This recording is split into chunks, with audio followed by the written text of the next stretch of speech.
Ang kaso ngayon ay naganap noong 2015 sa lungsod ng Chifang sa Mongolia Autonomous Region, China. Bandang alas 9 ng gabi noong March 20, 2015, nakatanggap ng tawag ang lungsod ng Chifang 110 Command Center. Sinabi ng isang natatarantang babae sa dispatcher na may nagtatangkang bumaril sa kanya. Nang tanungin kung sino ang nagtatangkang tumapos sa kanya, nagulat sila sa sagot. Sinabi niyang ito ay si Zhao Liping. Ang Zhao Liping ay isang pangalang alam na alam ng lahat ng mga pulis sa Inner Mongolia. Siya ang dating direktor ng public security dito. Kahit na nagretiro na, isa pa rin siyang mataas na respetadong figura sa pwersa. Kaya't paanong ang isang retiradong opisyal ay makakagawa ng ganitong uri ng krimen. Kasabay nito, isa pang emergency call ang pumasok. Isang nanginginig na lalaking humingi ng tulong. Sinabi nitong nasa kanang bahagi siya ng Xiaobi Expressway Toll Station sa Hongshan District. Isang babaeng natatakpan ng niebe ang mukha ang nang-hijack ng kanyang sasakyan. Sinabi sa kanya ng babae na may nagtatangka umanong tumapos sa kanya. 8 minuto matapos matanggap ang ulat, 2 mga pulis mula sa Hongshan District Public Security Bureau ang dumating sa Xiaobi Toll Station at nakilala ang lalaking tumawag bilang si Mr. Zhang. Idinitalye nito ang nangyari kanina. Kakababa niya pa lang ng kotse sa toll station nang isang babaeng magulo ang buhok at nababalutan ng niebe ang humarang sa kanya. Binuksan nito ang pinto ng kanyang kotse at lumuluhang nagmamakaawang tulungan siya. Sinabi ng babae sa kanyang may bumaril umano dito at gusto siyang tapusin. Sinabi ni Mr. Zhang sa mga pulis na nasa loob pa rin noon ang kanyang asawa at anak na babae at nagpanik na rin sila. Nagmamadali silang lumabas ng kotse at sinabihan ang babaeng tumawag ng mga pulis. Umiiyak ito at sinabing wala ng sapat na oras. Lumingon si Mr. Zhang at nakita niya ang isang lalaking naka-uniform na nakatutok ang baril sa kanya na nagsasabing huwag siyang makialam sa usapin ng kanilang pamilya. Sinabi ni Mr. Zhang na natakot sila at sinubukan nilang iwasan ito. Pagkatapos, hindi inaasahang biglang sumakay sa kanilang puting kotse ang nasabing babae at mabilis na nagmaneho palayo. Sinundan rin ito ng lalaking naka-uniform. Pagkatapos ng kanyang pahayag, itinuro ni Mr. Zhang ang direksyong pinuntahan ng babae. Nang makita ang kapanipaniwala ang ulat at ang buhay ng isang tao ay nasa panganib, agad na nagpadala ang pulisya ng mga opisyal sa pinangyarihan at sinuri ang mga surveillance camera upang mahanap ang kotseng minaneho ng babae. Bandang 9:30 ng gabi, sa pamamagitan ng surveillance footage, nakita nila ang puting kotseng papasok sa residential area ng Beihai sa Chifang City. Mabilis na kumilos ang mga pulis at naglagay ng mga checkpoints para hulihin si Zhao Liping. Nang gabing yon ay nagmamaneho si Zhao Liping ng isang itim na Audi na hinahabol ang babae. Nang makapasok ang sasakyan ng babae sa residential area at huminto, mabilis na tumalon mula sa kanyang Audi si Zhao at binaril ang babae sa ulo. Pagkatapos ay inalagay niya ang katawan sa kanyang trunk at mabilis na nagmaneho palabas ng kapitbahayan. Huli na nang dumating ang mga pulis, ang babaeng nagulat ng krimen ay wala na. Sino ang babaeng binaril at anong uri ng away meron sila na humantong sa kasuklam-suklam na krimen na ito? Upang maunawaan, kailangan po nating malaman kung sino si Zhao Liping.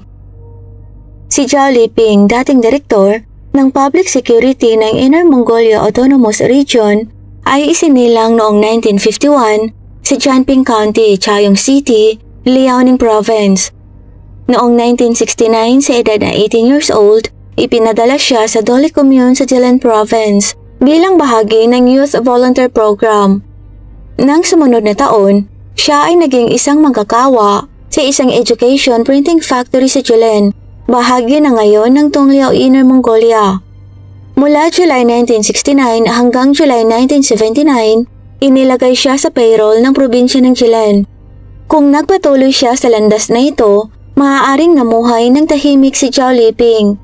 Gayunpaman, isang kaganapan ang ganap na nagpapago sa kanyang kapalaran na nagtulak sa kanya mula sa isang ordinaryong manggagawa patungo sa isang matagumpay na karera sa politika. Isang araw habang pauwi pagkatapos ng kanyang trabaho, nakasalubong ni Zhao ang isang grupo ng mga magnanakaw na sinasalakay ang isang dalaga. Bilang kilos ng kabayanihan, tinulungan niya ang babae. Sa kabila ng kanyang husay sa martial arts, hindi napigilan ni Zhao ang grupo at mabilis siyang natalo ng mga ito. Ang mga magnanakaw sa takot na baka nalagutan siya ng hininga ay nagmamadaling tumakas. Noong una, hindi gaanong iniisip ni Zhao ang magiting na pagliligtas. Ngunit nang malaman niya ang pagkakakilanlan ng babaeng kanyang tinulungan, nagbago ang kanyang pananaw. Ang ama ng dalaga ay isang mataas na opisyal sa Inner Mongolia. Isang realisasyon na ginawa ni Zhao. Makita ang kanyang buhay na nakatayo sa isang sangang daan. Nagkataon naman na ang nailigtas niyang dalaga ay nagkaroon ng damdamin para sa matapang na binata. Habang nagpapagaling si Zhao sa ospital, palagi itong binibisita ng dalaga. Noon nagpasya si Zhao na samantalahin ang pagkakataong ito para sa panlipunang pagsulong, kaya't sinimulan niyang ligawan ng dalaga. Hindi nagtagal nagkamabutihan ng dalawa at nagsimula ng romantikong relasyon. Gayunpaman, ang isang binatang mula sa isang hamak na background tulad ni Zhao ay nahaharap sa matinding pagsalansang mula sa pamilya ng dalaga. Pero naisip na ito ni Zhao at napaghandaan na rin. Alam niyang kapag nabuntis niya ang kasintahan, ay mapipilitan ang pamilya nitong tanggapin ang kanilang relasyon. Nang tuluyang mabuntis ang nobya at pinilit na makasama si Zhao at tubiling pumayag ang kanyang ama sa kasal. Noong June 1972, gamit ang kanyang mga koneksyon, sinigurado ng biyanan ni Zhao ang isang pwesto sa trabaho bilang isang investigador sa Public Security Bureau ng Chilomo Autonomous Prefecture. Minahal ni Zhao ang pagkakataong ito. Alam niya na ang kanyang pagpasok sa pagpapatupad ng batas ay dahil sa kanyang mga koneksyon sa pamilya. At kung hindi niya patutunayan ang kanyang halaga, kahit na ang makapangyarihang impluwensya ng kanyang biyanan ay hindi makakatulong sa kanya. Iniala ni Zhao ang kanyang sarili sa pag-aaral. Gumugol ng marami sa kanyang libreng oras, pag-aaral ng kaalaman sa kriminal at pagpapahusay ng kanyang mga kasanayan. Mula May hanggang December 1978, nag-aral siya ng pagsisiyasat sa pinangyarihan ng krimen sa Minister of Public Security People's Police School. Kahit ngayon ang mga nagtapos sa programang ito ay labis na hinahangad lalo na noon. Matapos makumpleto ang kurso, si Zhao ay inilipat sa Criminal Investigation Division bilang isang investigador noong July 1979. Ipinagpatuloy niya ang kanyang pag-aaral. Nag-aaral ng panitikan sa Inner Mongolia Radio and Television University mula September 1982 hanggang October 1985. Pagkatapos graduate, lumahok siya sa isang panandaliang kursong pampolitika at legal na pagsasanay sa Inner Mongolia Party School mula October 1985 hanggang January 1986. Sa panahong ito, mabilis na umunlad ang karera ni Zhao. Sa loob lamang ng 28 years, umakyat si Zhao mula sa isang junior investigator patungo sa bureau chief. Noong March 2005, siya ay hinirang na Deputy Party Secretary at Direktor ng Public Security. Noong May 2010, muli siyang na-promote. Naging Vice Chairman ng Inner Mongolia Autonomous Region Party Secretary at Direktor ng Public Security. Noong September ng parehong taon, si Zhao ay na-promote bilang Deputy Chief Superintendent, ang pinakamataas na ranggo sa sistema ng pulisya ng China. Si Zhao ay isa ring kinikilalang manunulat sa ilalim ng pen name na Guomu Qiancheng. Noong 1998, naging miyembro siya ng Chinese Writer Association. Isang article noong 2000 na inilathala sa magazine ng People's Police, pinuri si Zhao Liping bilang isang matapang, dedikado, tapat at prangkang pulis. Tinatawag ang kanyang trabaho na isang radiant sight sa literatura ng pulisya. Ngunit paano nasangkot ang isang matagumpay na lalaking may pamilya sa isang nakababatang babae na humahantong sa gayong kalunos-lunos na kinalabasan? Sa kabila ng mabilis na pag-angat ni Zhao sa kanyang karera, Karamihan sa mga ito ay dahil sa kanyang biyanan. Sa bahay palagi siyang magalang at masunurin sa kanyang asawa. Gayunpaman, habang lumalaki ang kanyang katayuan sa lipunan, ang pagkakaiba sa pagitan ng kung paano siya tratuhin sa bahay at sa publiko ay nagsimulang makaapekto sa kanya. Ang mga lalaki ay madalas na naghahangad ng paghanga at ang katuparan ng kanilang desire to conquer. Sa oras na ito, isang batang babaeng nangangalang Lee Chiayi ang pumasok sa kanyang buhay. Ipinanganak noong 1988, siya ay 37 years na mas bata kay Chow. Nagkita ang dalawa noong 2006 nung si Chow ay 55 years old at si Lee Chiayi ay 18 years old lamang. Ang kanilang pagkikita ay hindi eksaktong isang mapagmataas na sandali. Noong panahong yon, may uso sa Chifang na kilala bilang pagbebenta ng mga libro.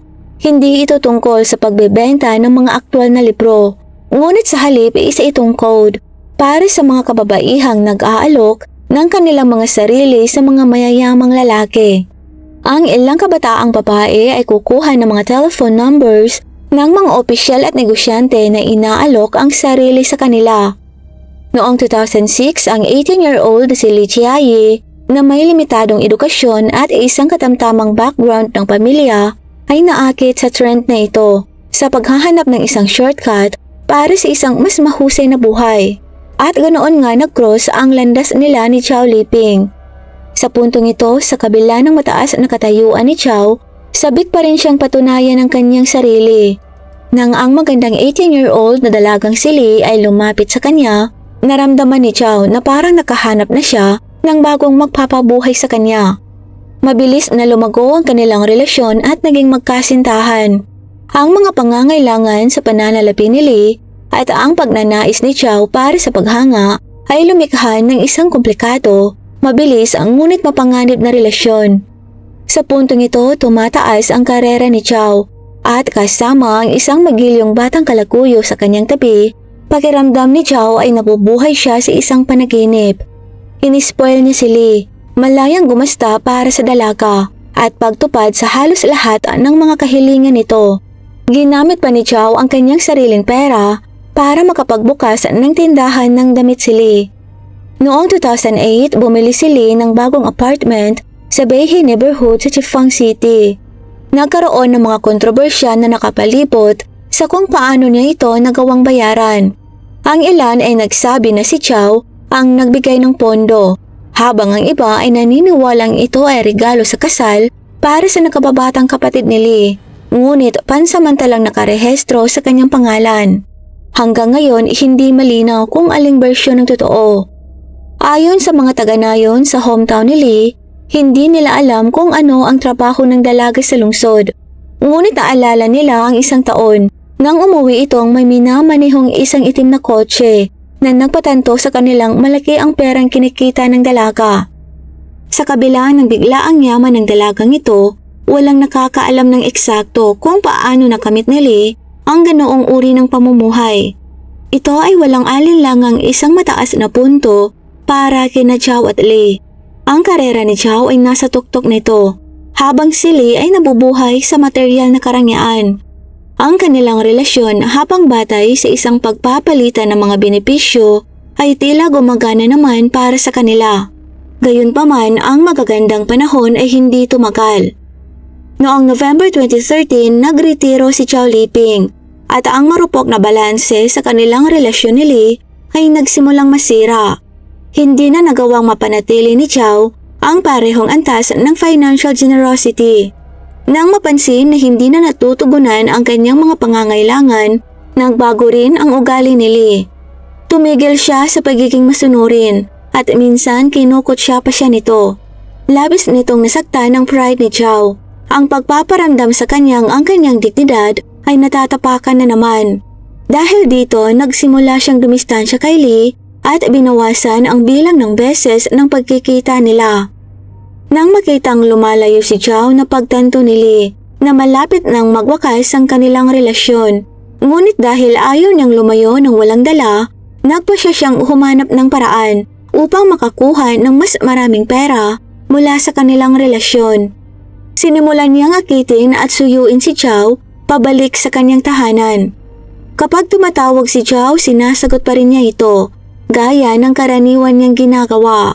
Ngunit sa pagkakataong ito, palihim niyang bitbit ang isang recording device, nangungulekta ng ebidensya ng pagkakasangkot ni Zhao sa mga ilegal na aktibidad kabilang ang panunuhol. Noong una, dahil sa kanyang kabataan at kawalang karanasan, hindi sigurado si Lee kung paano gagamitin ang mga ebidensyang kanyang nakalap, kaya hindi niya direktang hinarap si Zhao.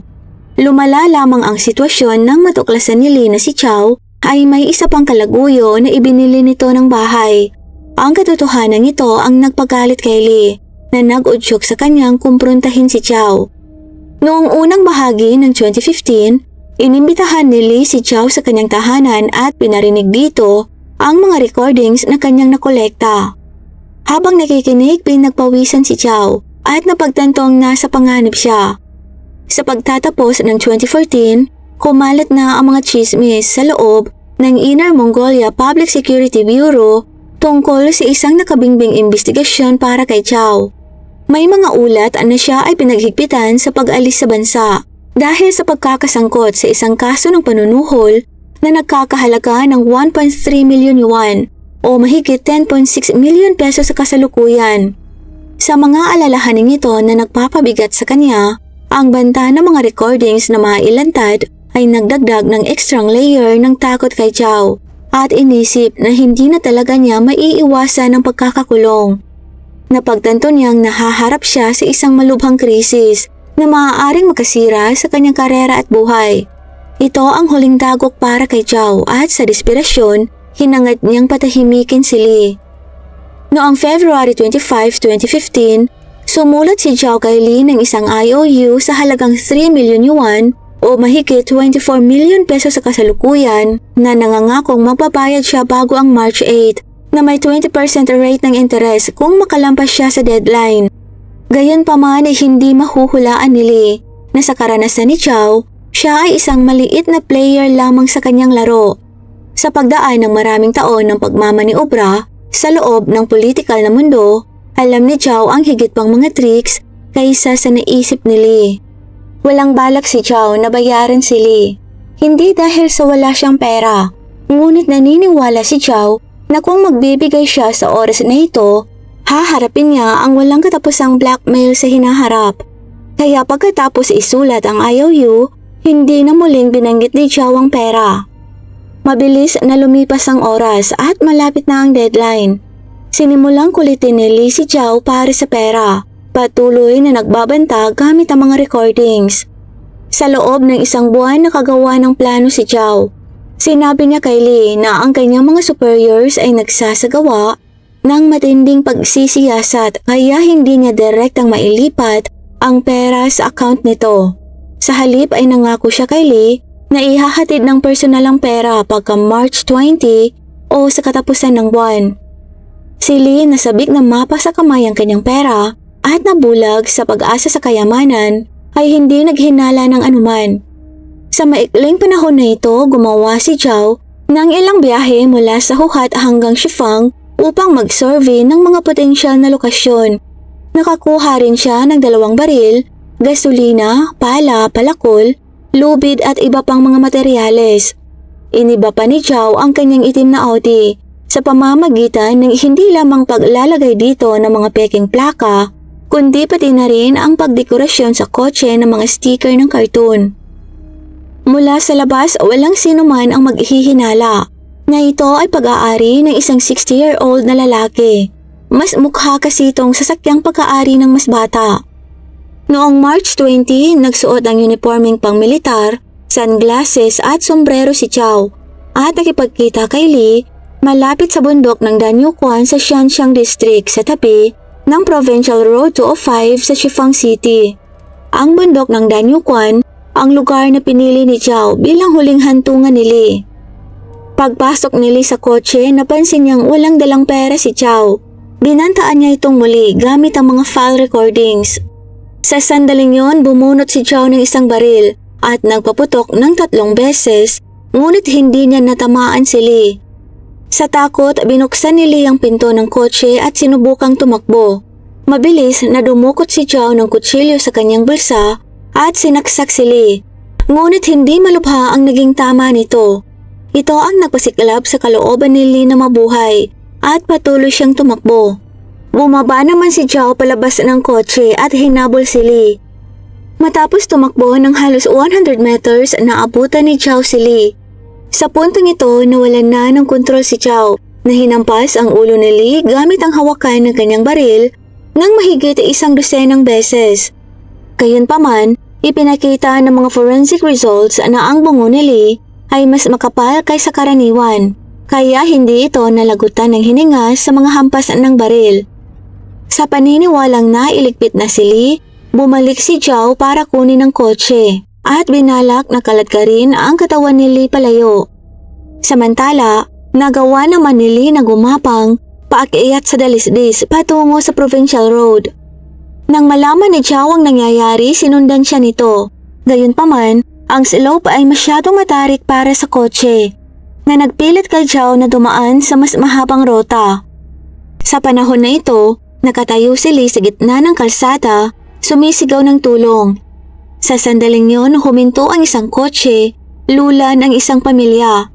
Ito ang eksenang binanggit kanina kung saan iniulat ng driver ang insidente sa pulisya. Pagpasok sa kotse, nakita ni Lee ang isang mobile phone at agad itong ginamit para tumawag sa 110.